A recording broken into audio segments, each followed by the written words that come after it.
ازيكم يا بنات عاملين ايه؟ اللهم صل وسلم على سيدنا محمد. اللي يدخل اول مره قناتي، قبل ما اقول لكم انا اعمل ايه الاول تدخلوا تفعلوا الجرس وتعملوا اللايك وتعملوا الاشتراك، تتكوا على الزرار الاحمر عشان يوصل لكم الزرار الاحمر، الكلمه الحمراء اللي مكتوب عليها اشتراك هتتكوا عليها، هتطلع على كل، تضغطوا عليها علشان يوصل لكم مني كل جديد، وتتاكدوا ان هي جت، عشان في ناس بتتك عليها مره وما بتجيش. هنبدا بقى مع بعض كده. النهارده هنعمل لكم فول مدمس. انا اديته غلوه كده على البوتاجاز، هو يتنقع ساعه. معانا كيلو فول هننقعه ساعه بميه من الحنفيه بعد ما نغسله طبعا وننقيه كده ونوضبه.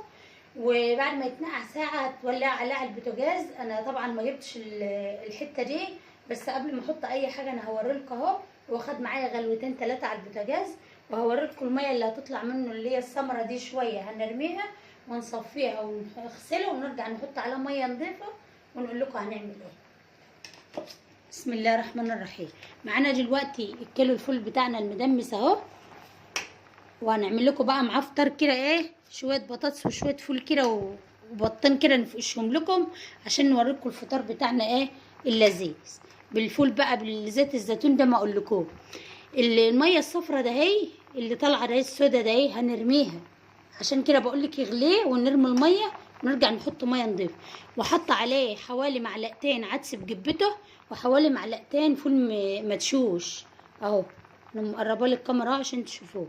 حبيت الفول الصفرا ده ايه، فول المدشوش والعدس بجبته مع الايه، مع الفول بتاعنا اللي هو. ويا ريت تجيب الفوله العريضه علشان بتستوي بسرعه عن الفوله اللي هي المكببه الصغننه السمرة دي، مش بتبقى حلوه.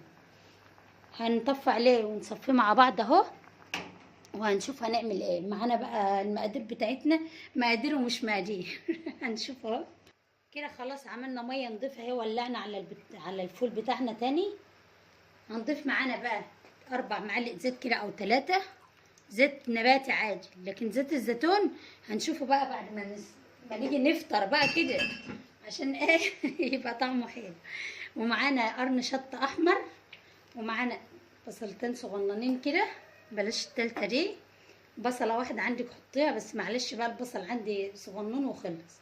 وطماطمية كده واحدة بس ما تفتحهاش، وليمونة خضرة شرايح كده، وتلات 4 فصوص توم، وسرق الله في السر اللي عليهم. هيستوى معانا وهنهدي عليه بقى النار خالص لحد ما يبقى، هوريكم شكله بس بعد ما استوى. منظر بقى حاجة جميل جدا.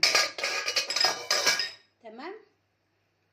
اعمل لكم بقى معاه شويه فطار كده عجاد.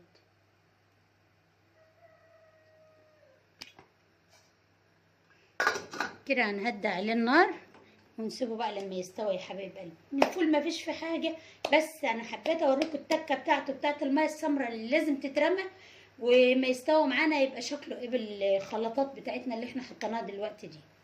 وبرده البهارات والحاجه مش هنحطها بقى دلوقتي، ما نيجي نعمله ان شاء الله هوريكم.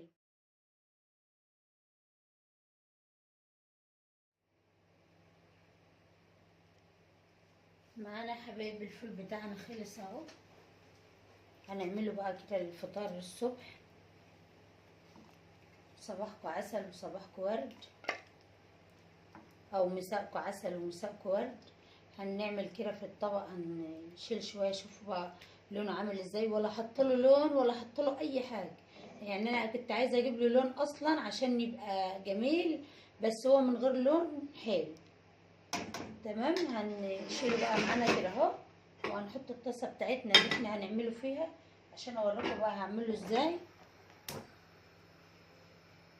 هندوق بقى كده بزيت الزيتون والحاجات الجميله بتاعتنا دي. معانا بقى فص الثوم اللي احنا دقله في الهون بتاعنا الحدق ده، شايفين هون بقى جميل. معانا فص ثوم، معانا حبايه طماطم كبيره.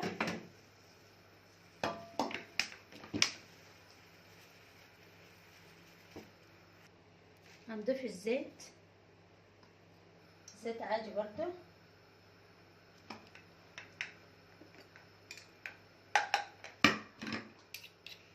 انا مش بحب اكتر التوم على الفول عشان احنا هنا ما بنحبش التوم كتير، بس انا قلت اعمل لكم التوم عشان ايه، اللي بيحبه بالثوم، لان الفول يا جماعه ما بتحطلوش بصل ولا بتحطله الحاجات دي.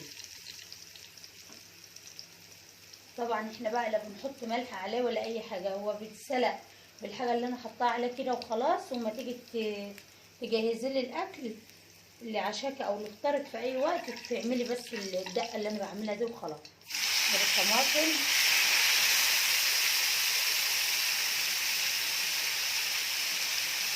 هنحط بقى على الطماطم بتاعتنا رغيف، هنهدي النار. الطماطم هنحط عليها الفلفل بتاعنا ده اهو، حته حامي على الباقي بارد. عايزه تحطي فلفل اخضر حطي، وهحط شويه دقه من دي كده عليه، دي ملح على فلفل اسمر على شطه كده. هنسيبها بقى لما شمين الريحه، انا شماها انتوا مش شامين. ما تعملوه زي ده هتشموه. هنهرس الفول بتاعنا، هنهرسه بالمعلقه كده او باي حاجه عندك. هرست الفول او بالكوبايه، بقعر الكوبايه. تمام. هنقلي معانا البطاطس عشان لما اعمل الفطار البسيط بتاعنا المتواضع ده اوريهولكم. نفقش لنا بطين كده نظبط العمل.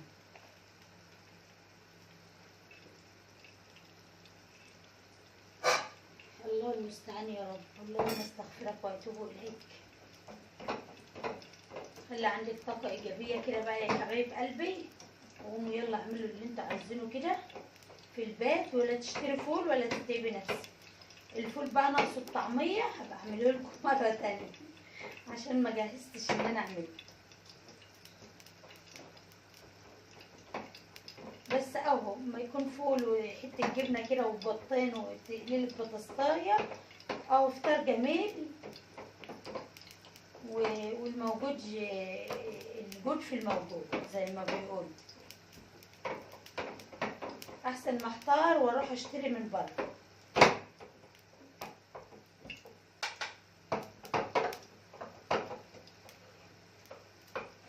طاقه ايجابيه مش سلبيه، عشان صاحبتنا اللي بتقول الطاقه السلبيه دي عادي، بلوك والموضوع انتهى. هنضيف بقى البطاطس بتاعتنا، انا مقطعاها اهي. طبعا كلنا شاطرين وبنعرف نعمل البطاطس والفول وكل حاجه، بس انا حبيت اوريكم تغيير كده عن الاكل التاني.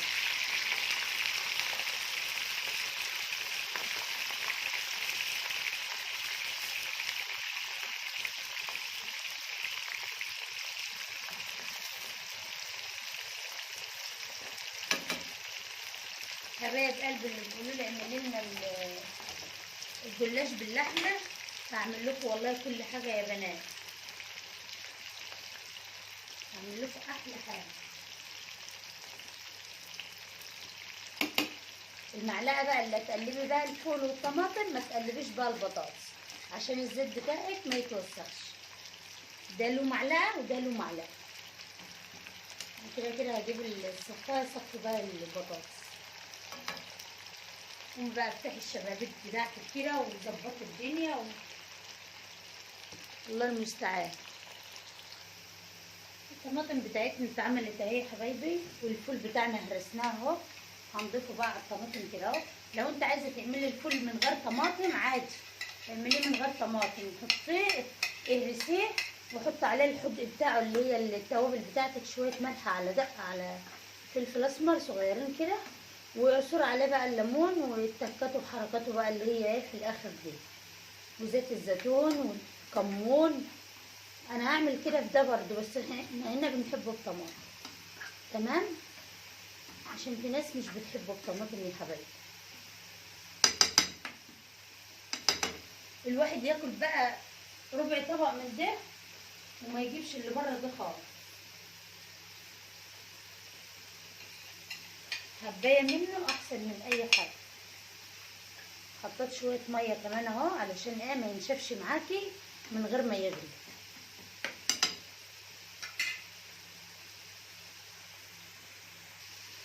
طلع بطاطسنا الحلوه دي الوقت بقى يا حبايبي انا عايزه اقول لكم هتعملوا ايه في الفول.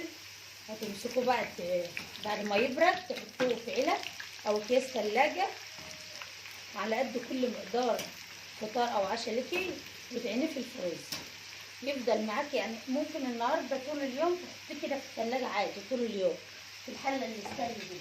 وانصحك لما تيجي تسويه تعمليه في حله ستانلي نضيفه، علشان ايه الالومنيا ما تعملش زرق فيه.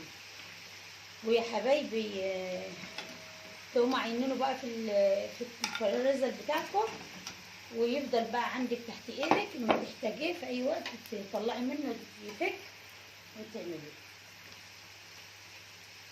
يعني تفرزه مش محتاج حرفه يعني، ويبقى موجود عندك في اي وقت تطلعي واعملي منه، بدل ما كل يوم تسلقي يعني او كده.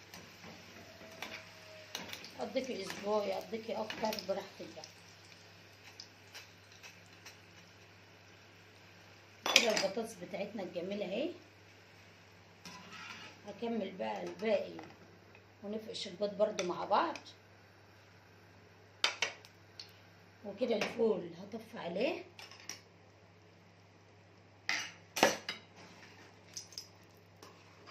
لا لسه شويه، اما البياض اللي هي الرغوه دي تروح شويه يغلي كمان غلي.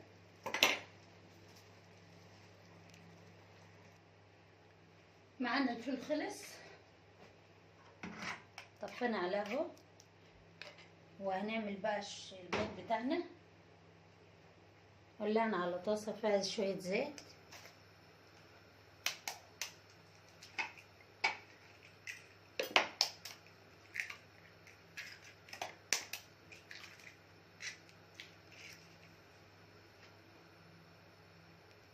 انصحك بقى ما تحطش اي حاجه في البيض طول ما هو كده لما يتعمل ويخلط، عشان ما يسودش منه.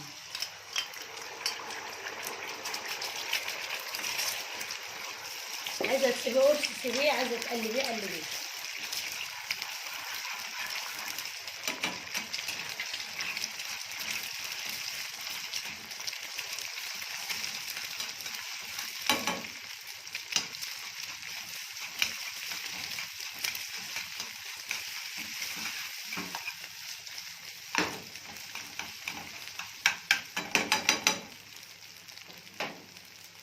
كده تمام. خلاص كده فطرنا خلص اهو المتواضع الجميل. وهنضيف بقى معاكم الفول، هنضيف معاه كده زيت الزيتون بتاعنا اهو شويه اكتر كده، يجي 4 معالق او 3. وهنعصر الليمون بتاعنا عليه عشان يخليه حلو.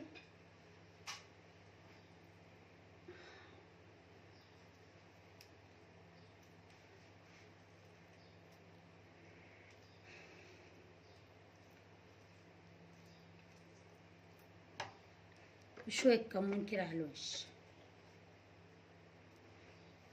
والزيت الحر بقى هجيبه اهو. شويه شطشطه يا جماعه، مش زيت حر، شويه شطشطه. وكلي بقى احلى طبق فول. تمام. ما تنسوناش بقى في اللايك والاشتراك يا حبايب قلبي.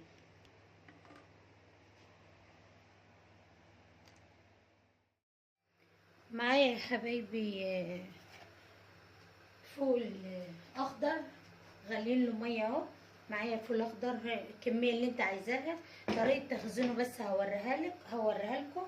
معانا ميه بنغليها اهي. هنضيف في الميه دهيت ذره ملح صغيره، هنضيف معلقه سكر صغيره كده اهوت، صغيره او كبيره مش هتفرق، علشان تحفظ لنا ايه الفول بتاعنا. وشايله منه البذر اللي فيه، اللي هو بيبقى على الصغنون اللي بتبقى في حبايه الفول اللي قدامنا دي، اللي هي بتبقى هنا دي. شايلاه وتنضفيه بقى وتشيليه خالص كده، علشان ما يقومش على وش الطبيخ لما تيجي تعمليه اهو. البذر بتاعه حتى اسود ومش حلو. شايلاه بقى وترميه كده وتبقى ايه، يبقى نضيف وحلو. تمسكيه بقى كده ايه بعد ما ياخد غلوه معانا، بس غلوه واحده. هنصفيه بالميه ونحطه في اكياس تلاجة بعد ما يبرد وتعينيه في الفريزر. طلعي منه بقى الكشري او الصلصه بتاعتك، فول بتقليه كده جميل، نبقى نعمله سوا، يبقى نضيفه حلو.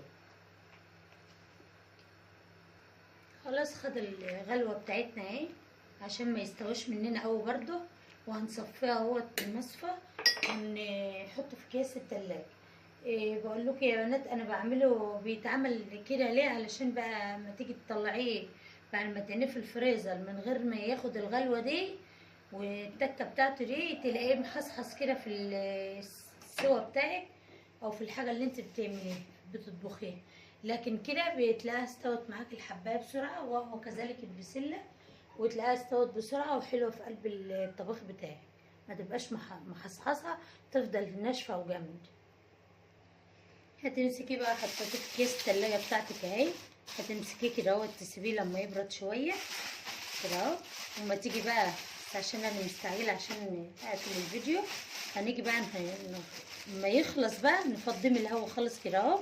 شوفوا انا بعمل ازاي، هطلع الهوا اهو كده اهو وتعينيه، هتمسكيه بعد ما تطلعي منه الهوا كده اهو، تربطيه زي ما انت عايزه تعملي ماشي اهو يا حبايبي اهو.